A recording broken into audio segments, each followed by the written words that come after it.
This puzzle is all about the c4 g8 diagonal to black's king. And the right move here is bishop to c4, threatening a very nasty double check checkmate with either knight f6 or knight e7 check. Now it's important to start with this move because you need the threat of the double check. A move like knight e7, for example, here would not work because bishop takes e7 gives black a square for the king. So bishop c4, king f8, and black is up a lot of material. Black is actually up a full rook at the beginning of this puzzle, which means white has to act very, very quickly here. Similarly, knight f6 check would also not work, as after the very important move g takes f6, black gets another square for the king with king to g7, so bishop c4, king to g7, and once again, white is running out of ideas.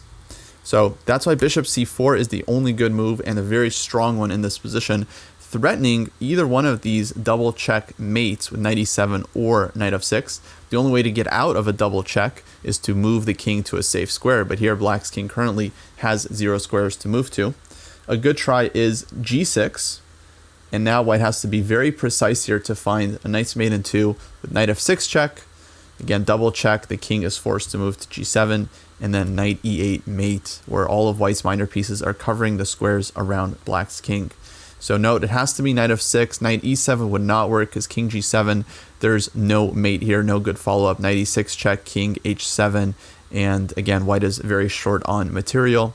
So that's why you have to be very precise with the direct mate, knight f6 followed by knight e8.